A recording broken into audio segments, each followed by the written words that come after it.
ટૂંક સમયમાં શ્રાવણ મહિનો આવી રહ્યો છે અને ઓલરેડી હવે બિહારવાળાનો તો શ્રાવણ માસ ચાલી જ રહ્યો છે.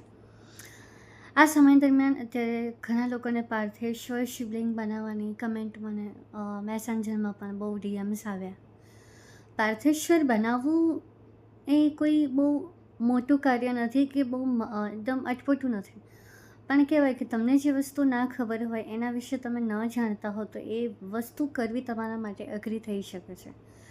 પાર્થેશ્વર પણ આ જ રીતે પ્રોબ્લેમેટિક લાગે છે કે આ શિવલિંગને બનાવવા માટેની પ્રોસેસ શું છે, શું નીતિ નિયમો રાખવા, એ બધું હું તમને આ વિડીયોમાં જણાવવાની છું.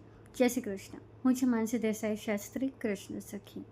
સર્વપ્રથમ પાર્થેશ્વર શિવલિંગ બનાવવા માટે આપણે માટી લાવવાની છે, એ પણ એવી જગ્યાએથી કે તમે રોડ ચાલુ હોય અને કિનારેથી માટી નથી લઈ લેવાની કે ત્યાંથી જ ઉપાડી નથી લેવાની.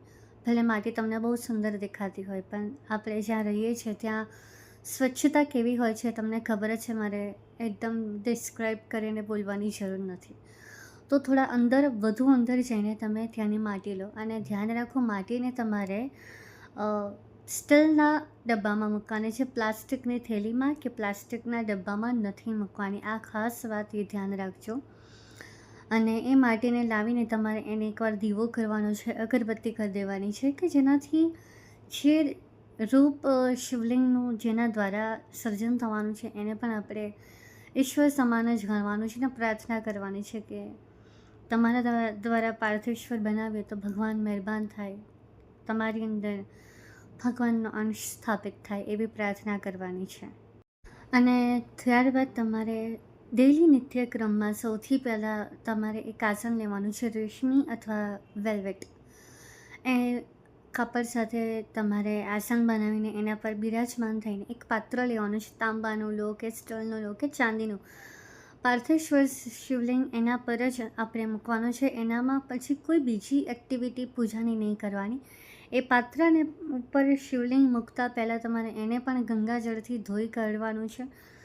સ્વસ્તિક અથવા ઓમ એના પર તમારે પાડી દેવાનો છે અને પછી પાર્થેશ્વરનું શિવલિંગ બનાવવાનું છે. શિવલિંગમાં જે પાણી ઉમેરાય એ તમારી પાસે ગંગાજળ ખૂટ પ્રમાણમાં હોય તો બિલકુલ એ વાપરો, પણ ના હોય તો સ્વચ્છ જગ્યાએથી પાણી લો. ગમે તે ચોકડીમાંથી કે ગમે ત્યાંથી ના લેશો, એટલે બહુ સાચવજો, નહીં તો કરવા જશો કંઈક અને થઈ જશે કંઈક.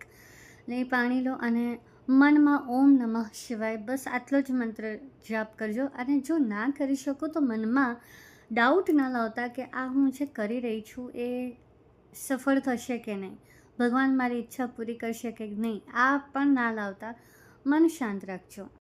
પછી એ પાર્થેશ્વર બનાવો ત્યારે એ પાત્રમાં તમે એમને વિરાજમાન કરો, એમને ચંદનનું તિલક કરો અને અગરબત્તી કરો અને દીવો કરો. ધ્યાન રાખજો, તમે 7 વાગે પાર્થેશ્વર બનાવ્યું, સર્વપ્રથમ પહેલી વાર જ્યારે બનાવ્યું તો 7 વાગે જ ડેલી કરજો. 9 વાગે બનાવ્યું તો 9 વાગે જ કરજો. ટાઈમમાં કોઈ આમ તેમ ન કરતા, એ મેઇન વસ્તુ છે. બીજી એક ખાસ વાત છે કે બહુ જ ધીરજથી કામ લેવાનું છે, રોજ બનાવવાનું છે અને એક જ વિશ માંગવાની છે. બની શકે તમારા જીવનમાં અઢળક પ્રોબ્લેમ્સ હોય અને એ બધી મહત્ત્વની હોય, તો તમે શું બોલો એના કરતાં તમે ભગવાનને કહેવાનું કે મારા માટે જે સારું હોય એ કરો. તમે આ બોલી શકો અથવા તમારી કોઈ એક વિશ. જો તમે વિશ બોલ્યા છો તો વિશ પૂરી ન થાય ત્યાં સુધી આપણે એક જ વસ્તુ કામના કરવાની છે. આગળની પ્રોસેસ એવી રહેશે કે તમે 5:30 થી 6:30ની વચ્ચે પાર્થેશ્વરને વિસર્જિત કરવાના છે. પછી એ પાર્થેશ્વર બનાવો ત્યારે એ પાત્રમાં તમે એમને વિરાજમાન કરો, એમને ચંદનનું તિલક કરો અને અગરબત્તી કરો અને દીવો કરો. ધ્યાન રાખજો, તમે 7 વાગે પાર્થેશ્વર બનાવ્યું, સર્વપ્રથમ પહેલી વાર જ્યારે બનાવ્યું તો 7 વાગે જ ડેલી કરજો. 9 વાગે બનાવ્યું તો 9 વાગે જ કરજો. ટાઈમમાં કોઈ આમ તેમ ન કરતા, એ મેઇન વસ્તુ છે. બીજી એક ખાસ વાત છે કે બહુ જ ધીરજથી કામ લેવાનું છે, રોજ બનાવવાનું છે અને એક જ વિશ માંગવાની છે. બની શકે તમારા જીવનમાં અઢળક પ્રોબ્લેમ્સ હોય અને એ બધી મહત્ત્વની હોય, તો તમે શું બોલો એના કરતાં તમે ભગવાનને કહેવાનું કે મારા માટે જે સારું હોય એ કરો. તમે આ બોલી શકો અથવા તમારી કોઈ એક વિશ. જો તમે વિશ બોલ્યા છો તો વિશ પૂરી ન થાય ત્યાં સુધી આપણે એક જ વસ્તુ કામના કરવાની છે. આગળની પ્રોસેસ એવી રહેશે કે તમે 5:30 થી 6:30ની વચ્ચે પાર્થિવશ્વરને વિસર્જિત કરવાના છે. વિસર્જન તમારે એવી રીતે કરવાનું છે કે આ પાર્થિવશ્વરને તમારે નદીમાં કે તળાવમાં જઈને વિસર્જિત કરવાના છે. આપણે જ્યાં રહીએ છીએ ત્યાં આ વસ્તુ પોસિબલ ના હોય તો તમે બધા શિવલિંગ ભેગા કરી શકો, પણ સ્ટીલના ડબ્બામાં, પ્લાસ્ટિકના ડબ્બામાં કે થેલીમાં નહીં. તમે ઈશ્વરને સ્થાપિત એમનામાં જીવ પૂરી રહે પછી તમે એમને એમ તગેડી દો, એ નહીં ચાલે. તો નહીં તો તમને તકલીફ થઈ શકે, મોટી મુસીબતો તમારા જીવનમાં આવી શકે છે. એટલે એમને એક સરસ ડબ્બામાં એકત્ર કરીને પછી એક સમય કાઢો કે જ્યાં તમારી આજુબાજુ સ્વચ્છ તળાવ હોય એમાં નદીમાં વિસર્જિત કરી શકો છો.